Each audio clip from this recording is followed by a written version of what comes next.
Hello, কেমন আছেন সবাই? আজকে চুলা ক্লিন করতে, করতে থালা বাসন মাজতে, মাজতে আপনাদের সাথে খুব ইম্পর্ট্যান্ট একটা টপিক নিয়ে কথা বলবো ভাবছি। সেজন্য রাত 11:30টায় বসে পড়লাম রেকর্ড করতে।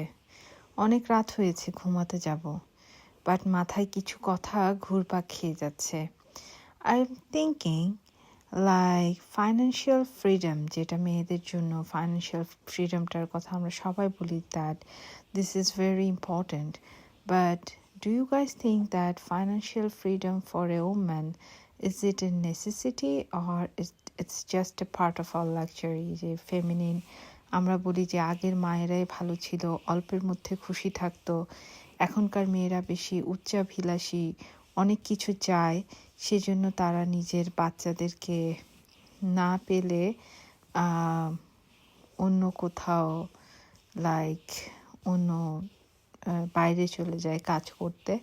অ্যান্ড বাচ্চারা কাজের লোকের কাছে মানুষ হয়, যেটা ইউনো বিদেশে তো আমরা বাচ্চারা হয়তো বা ডে কেয়ারে থাকে, বাট বাংলাদেশে কাজের মানুষের কাছে রেখে বা বুয়ার কাছে রেখে যাদের ফ্যামিলি থাকে না, তারা সেসব মায়েরা কাজে যায়। এটা নিয়ে অনেক ধরনের অনেক কন্ট্রোভার্সি আছে।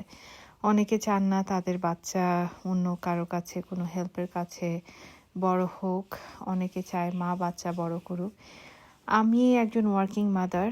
আমি আসলে আমার বাচ্চাদেরকে সময় দিতে পেরেছি, সবসময় লিমিটেড, কারণ আমার সব সময় কাজ করতে হয়েছে। অ্যান্ড আমার কাজ করাটা আসলে লাক্সারি না, আমি খুব যে শখ করে কাজ করি তাও না। আমারও ইচ্ছা করে আমি সবসময় বাসায় থাকি, আমি রিল্যাক্স করি। বাট আমাদের অনেক মায়েরাই আছে যাদের লাইফে কাজ করাটা একটা নেসেসিটি। কাজ আপনি যদি কাজ করেন তাহলে আপনার ফ্যামিলিতে খুব সুন্দর একটা ফাইন্যান্সিয়াল ব্যালেন্স ক্রিয়েট হয়, একটা সেফটি নেট ক্রিয়েট হয়। আপনার হাজব্যান্ড যতই ইনকাম করুক না কেন, আপনি নিজে যদি কন্ট্রিবিউট করতে পারেন, আপনার বাচ্চারা একটা বেটার লাইফ পায়, যেটা অনেক সময় আজকালকার যুগে একজনের ইনকামে সম্ভব হয় না। আগে একটা সময় এই জিনিসটা খুবই পসিবল ছিল, like our parents when they had their family.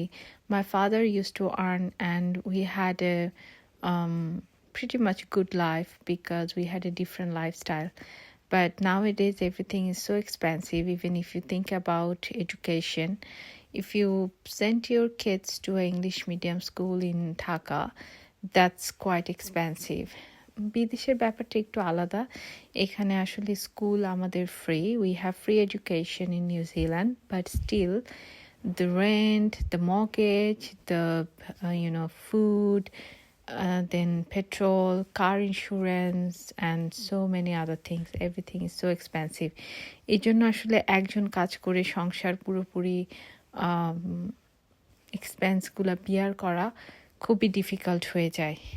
তো আমার যেটা মনে হয়, আমাদের মায়েদের মধ্যে অনেকেই আছেন যারা আসলে কাজ করে অনেকটা, আপনি বলতে পারেন সংসারের একটা ব্যালেন্স ধরে রাখার জন্য। অ্যান্ড এই ফাইন্যান্সিয়াল ফ্রিডমটা আসলে এতটাই important, it's such a safety net. আপনি চিন্তা করেন পৃথিবীতে অনেক ফ্যামিলি আছে যারা বাবারা যখন কোনো কারণে হয়তো বা সিক হয়ে যায়, কারণ বাবারাও তো মানুষ, তারা তো সবসময় পারে না।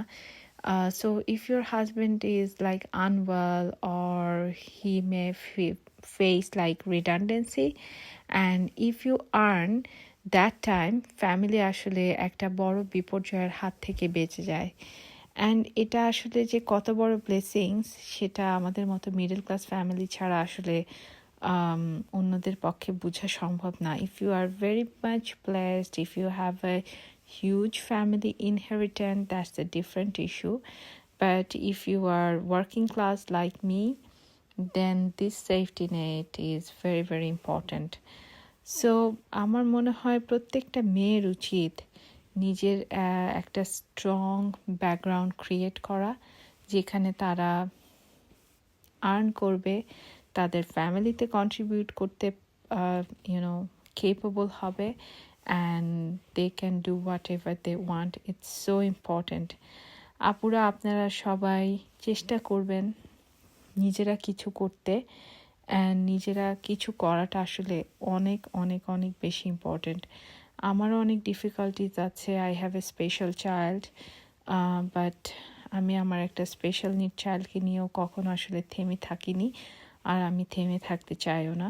আপনারা আমার জন্য দোয়া করবেন, গড যেন আমাকে হেল্প করে থ্রু আউট মাই জার্নি। ভালো থাকবেন, থ্যাংক ইউ, গুড নাইট।